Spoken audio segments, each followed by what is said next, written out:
সবাই জানেন বাংলাদেশের তিনবারের প্রধানমন্ত্রী বেগম খালেদা জিয়া অসুস্থ। তিনি হাসপাতালে চিকিৎসাধীন আছেন। কি অসুস্থ এটা জানেন? তিনি অসুস্থ হলেন গত ফ্যাসিস্ট সরকার, যে সরকারকে বাংলাদেশের মানুষ ছাত্র জনতা আন্দোলন সংগ্রাম করে এদেশ থেকে বিতাড়িত করেছে। সেই সরকার বিনা অপরাধে 2 কোটি টাকা আত্মসাতের মামলায় তাকে 10 বছর সাজা দিয়েছিলেন। তিনি 6 বছর কারাবরণ করেছেন। ওই 2 কোটি টাকা কিন্তু বেগম খালেদা জিয়া ব্যাংক থেকে উঠাননি, ব্যাংকে আছেন। 2 কোটি টাকা বৃদ্ধি হয়ে 8 কোটি টাকা হয়েছে। তাহলে টাকাটা আত্মসাৎ করলো কিভাবে? তারপরও জোর করে বেগম খালেদা জিয়াকে 10 বছর সাজা দিয়েছেন। তিনি 6 বছর কারাবরণ করেছেন। যে ব্যক্তি 3বার প্রধানমন্ত্রী ছিলেন, যার স্বামী বাংলাদেশের রাষ্ট্রপতি ছিলেন, যার স্বামী বাংলাদেশের সেনাপ্রধান ছিলেন, সে কি 2 কোটি টাকা চুরি করতে পারে? অথচ দেখেন প্রধান শেখ হাসিনা গর্ব করে একদিকে বলেছেন তার পিয়ন 400 কোটি টাকার মালিক, তার পিয়ন হেলিকপ্টার চলাফেরা করে, মামলা হয়নি, গ্রেফতারও হয়নি, সাজাও হয়নি। আবার আমরা পত্রিকায় দেখেছি হঠাৎ করে বাংলাদেশ ব্যাংক থেকে 4000 কোটি টাকা উঠাও হয়ে গেল। অর্থাৎ বাংলাদেশ থেকে দেশের বাইরে চলে গেল 4000 কোটি টাকা।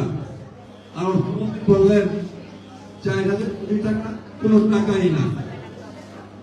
অথচ বেগম খালেদা জিয়াকে 2 কোটি টাকা মামলায়, যে 2 কোটি এখনো বাকি আছে, সেই মামলায় তাকে 10 বছর সাজা দিলেন, 6 বছর তিনি কারাবরণ করলেন। তিনি কিন্তু জেলখানায় সুস্থ অবস্থা দিয়েছেন, কারাগার গেলে অসুস্থ হয়ে পড়লেন। বাংলাদেশের বিশেষজ্ঞ ডাক্তাররা চিকিৎসা করলেন, বিদেশ থেকে বিশেষজ্ঞ ডাক্তাররা এসে চিকিৎসা করলেন। তারা বললেন বেগম খালেদা জিয়া বাংলাদেশের মধ্যে আর কোন চিকিৎসা নাই, বাঁচাতে হলে তাকে বিদেশে পাঠাতে হবে। ফ্যাসিস্ট প্রধান শেখ হাসিনা কিন্তু অনুমতি দেননি। ফ্যাসিস্ট প্রধান ভেবেছেন বেগম খালেদা জিয়া বিনা চিকিৎসায় জেলখানায় মরে যাবে, অথবা মৃত্যুর যন্ত্রণা সহ্য করতে না পারে শেখ হাসিনার সাথে আপোষ করবে। বেগম খালেদা জিয়া আপসের নেত্রী আপোষ করার প্রত্যেক উঠে না। উল্টো তিনি জেলখানা থেকে বাংলাদেশের মানুষকে একটি মেসেজ পাঠিয়েছেন। তিনি বলেছেন আমার যদি মৃত্যু হবে তারপর আপনারা ঐক্যবদ্ধ হবে এই বাংলাদেশের মানুষকে মুক্ত করার জন্য, গণতন্ত্র প্রতিষ্ঠা করার জন্য শেখ হাসিনার বিরুদ্ধে আন্দোলন সংগ্রাম করে শেখ হাসিনার পতন নিশ্চিত করতে হবে। অর্থাৎ শেখ হাসিনা যেটা ভেবেছেন তা নয়, হয়ে গেল উল্টো। আমরা খালেদা জিয়ার নেতৃত্বে, নির্দেশে, তারেক রহমানের নেতৃত্বে আন্দোলন সংগ্রাম করে এই ফ্যাসিস্ট সরকারের পতন নিশ্চিত করেছি। পৃথিবীর ইতিহাসে এই প্রথম কোন সরকার প্রধানের মন্ত্রীরা এবং এমপিরা, এমনকি জাতীয় মসজিদের ক্ষতি সহ সবাই চোরের মতো এদেশ থেকে পালিয়ে গেল। আমরা আজকে মুক্ত হয়েছি। আমরা যারা জেলখানায় ছিলাম, জেলখানা থেকে বের হয়েছি।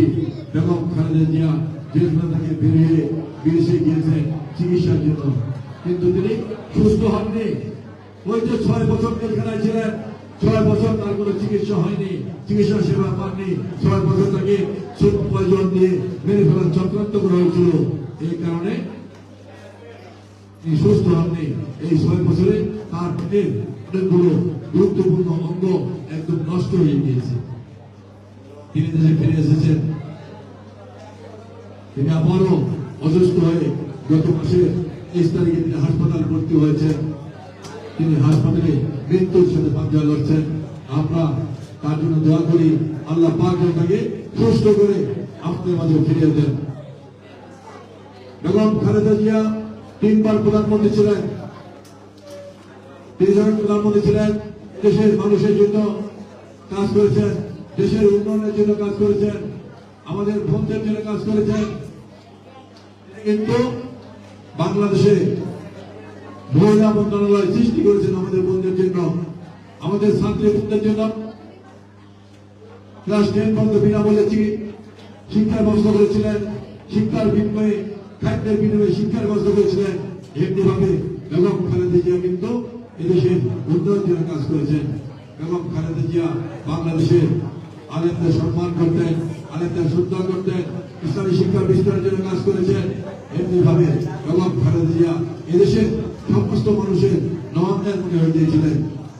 এই জন্য আজকে বাংলাদেশে সমস্ত মানুষ প্রাণ তুলে দোয়া করছে, আল্লাহ পাক যেন তাকে সুস্থ করে আমাদের মাঝে ফিরিয়ে দেন। সময় তো শিক্ষক ভাই বোনেরা, উপস্থিত ছাত্র ছাত্রী ভাইরা, আপনারা জানেন আমরা আজকে ফ্যাসিস্ট থেকে মুক্ত হয়েছি। আগামী বছরে একটি নির্বাচন দেবে, সেই নির্বাচন নিয়ে এই তরুণ সমাজের কিন্তু অনেক ভূমিকা আছে। আমরা আজকে দেখতে পাচ্ছি বাংলাদেশে এই তরুণ সমাজকে আজকে বিপদগামী করছে একটি গোষ্ঠী। তরুণ ছাত্রছাত্রী ভাইরা, আপনারা আমার কথাগুলো একটু মনোযোগ দিয়ে শুনবেন। আমরা তরুণদের সেন্টিমেন্টকে আমরা সম্মান করি, তরুণদের সেন্টিমেন্টকে আমরা শ্রদ্ধা করি। এর অর্থ এই না তরুণরা বিপদগামী হবে, তরুণরা নষ্ট হয়ে যাবে, আমরা এটাকে সমর্থন করব। বাংলাদেশ স্বাধীন হয়েছে প্রায় 55 বছর পার হয়ে গিয়েছে। আমরা কখনো কিন্তু বাংলাদেশের রাজপথে দেখিনি আমাদের ছাত্র ছাত্রী ভাইরা বা তরুণ ভাইরা বাজে ভাষায় স্লোগান দিতে, বাজে ভাষায় কথা দিতে। আজকে আমরা সোশ্যাল মিডিয়া খুললেই দেখতে পাই বাংলাদেশের তরুণ সমাজ, বাংলাদেশের কিছু ছাত্রছাত্রী ভাইরা, সবাই বলবো না, বাজে ভাষায় স্লোগান দিচ্ছে। যে স্লোগান কোন ছাত্র তার বড় বোনের সামনে দিতে পারে না, বড় ভাইয়ের সামনে দিতে পারে না, মা বাবার সামনে দিতে পারে না, সেসব স্লোগান তারা আজকে উপেন দিচ্ছে। আমি মনে করি এটা তরুণদেরকে একটি ধ্বংস করার প্রক্রিয়া। আপনারা দেখেছেন শেখ হাসিনার এবং এই এলাকার সুখ্যাত স্বরাষ্ট্রমন্ত্রী কামালের ফাঁসি হয়েছে। আমরা এই রায়কে আমরা সমর্থন করি, কিন্তু একটি গোষ্ঠী তারা 32 নম্বরে ছিল শেখ হাসিনার বাড়ি ভাঙচুর করার জন্য। পুলিশ ভাইরা ভাবনার জন্য চেষ্টা করেছে। সেখানে আমরা একটি দৃশ্য দেখলাম, ঢাকা বিশ্ববিদ্যালয়ের ছাত্রী চাকসুর নেত্রী কিসের জ্যাকেট করে টানাটানি করছেন। এমনকি সে ভাইকে অকথ্য ভাষায় গালিগালাজ করছেন, যে ভাষা, যে গালি কোন মেয়ে তার ভাইয়ের সামনে, বোনের সামনে, বাপ মার সামনে দিতে পারে না, সেই ভাষায় গালিগালাজ করছেন। যদিও বাংলাদেশ ইংরেজিতে দিয়েছে, কিন্তু সব হলো অগত্যবাদ কথা। কোথেকে আসলো? স্বাধীনতা 55 বছর পরে এসব স্লোগান, বাজে ভাষা ওপেন বাংলাদেশের তরুণ সমাজ, ছাত্র সমাজ কোথা থেকে দিচ্ছে? এটা বুঝতে হবে। একটি গোষ্ঠী আজকে পরিযুক্ত ভাবে আমাদের তরুণ সমাজকে ধ্বংস করে দিচ্ছে, তরুণ সমাজকে আজকে বিপদগামী করছে। আজকে আপনারা সজাগ থাকবেন, লক্ষ্য রাখবেন। আজকে দেখেন ফেসবুকে খুলে দেখতে পাবেন, তেজগাঁ কলেজে গত 2-3 দিন আগে একটি হত্যাকাণ্ড হয়েছে। বহিরাগতদের সাথে হলের ছাত্রদের একটি মারামারি হয়েছে। সেখানে একজন ছাত্র মারা গিয়েছে, বৈরাগতের পক্ষের একজন ছাত্র মারা গিয়েছে। সেখানে একটি গোষ্ঠী ওই হত্যাকে নিয়ে দেশের বিশৃঙ্খলা সৃষ্টি করছে। আজকে ফেসবুক খুলে দেখবেন কি বিস্তৃত ভাষায় স্লোগান দিচ্ছে, যে স্লোগান কোন ছেলে কোন বাপ মার সামনে দিতে পারে না, এই স্লোগান দিচ্ছে তারা জাতির সামনে। এসব স্লোগান তো গত ৫৫ বছর এই দেশে আসেনি, তাহলে প্রত্যেকে আসবে এসব স্লোগান। এসব যারা করছে তারা পরিকল্পিত হবে বাংলাদেশের তরুণ সমাজকে, বাংলাদেশের ছাত্র সমাজকে তারা ধ্বংস করে দিচ্ছে। সম্মানিত ছাত্র ভাই বোনেরা, শিক্ষকবৃন্দ, আমি বলতে চাই আজকে আমরা এমন একটা অবস্থায় দাঁড়িয়েছি যেখানে আমাদের দেশের স্বাধীনতা, সার্বভৌমত্ব এবং আমাদের ইসলামিক মূল্যবোধ ধ্বংসের দিকে চক্রান্ত চলছে, ধ্বংস করার চেষ্টা করছে গোষ্ঠী। আপনারা দেখেন স্বাধীনতার সময় একটি গোষ্ঠী কিন্তু আমাদের দেশ স্বাধীন হোক এটা চায়নি, তারা পাকিস্তানের পক্ষে ছিল। স্বাধীনতা যুদ্ধ চলাকালীন সময়ে তারা পাকিস্তান সরকারের সাথে থেকে বাংলাদেশের লক্ষ লক্ষ ভাইকে হত্যা করেছে। স্বাধীনতা যুদ্ধের সময় তারা পাকিস্তান সেনাবাহিনীর সাথে থেকে হাজার হাজার বোনের ইজ্জত নষ্ট করেছে। আজকে এই আমাদের মুসলমান দেশে, যে দেশের ৯৪% মুসলমান, সে দেশে আজকে কি করছে, কি বলছে, এটা বুঝতে হবে। শহীদ রাষ্ট্রপতি জিয়া রহমান বাংলাদেশে একটি কথা পরিষ্কার ভাষা বলেছিলেন, আমরা সবাই বাংলাদেশি, বাংলাদেশের সীমানার বিরুদ্ধে যারা বসবাস করে আমরা সবাই বাংলাদেশি, আমরা সবাই একটি গোলাপ ফুল, আমরা সবাই মিলেমিশে এদেশকে এগিয়ে নিয়ে যাবো, এদেশকে আমরা সুন্দরভাবে গড়ব। একটি গোলাপ ফুলের যেমন অনেক পাপড়ি থাকে, সবগুলো পাপড়ি নিয়ে মিলে একটি গোলাপ ফুল, তেমনি ভাবে বাংলাদেশের সীমানার ভিতরে যারা বসবাস করে ধর্ম বর্ণ বিভিন্ন জাতি উপজাতি বিভিন্ন ধর্মের লোক, আমরা সবাই মিলে বাংলাদেশি, আমরা সবাই মিলে একটি গোলাপ ফুল, আমরা সবাই মিলে এই দেশকে এগিয়ে নিয়ে যাব এবং যার যার ধর্ম শেষে পালন করবে, সরকার নিরাপত্তা দিবে, তাকে সবাই সহযোগিতা করবে। কিন্তু স্বাধীনতার ৫৫ বছর পরে আমরা আজকে কি দেখছি? গত ৫৫ বছর কিন্তু সুন্দর চলতেছিল, যার যার ধর্ম সেটি পালন করেছে, আরেকজন সেটা উপভোগ করেছে, সরকার নিরাপত্তা দিয়েছে।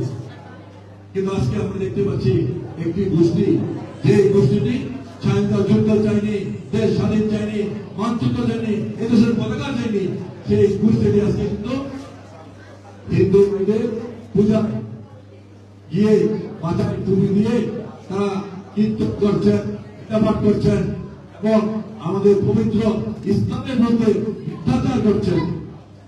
তারা বলছেন হিন্দু পূজা আর মুসলমানদের পূজা একই জিনিস।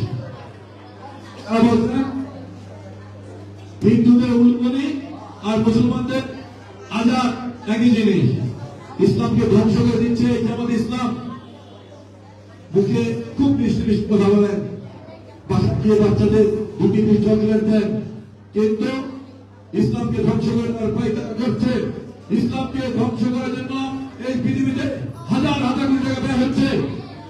তারা এত টাকা কোথায় পাচ্ছেন ইসলামকে ধ্বংস করার জন্য?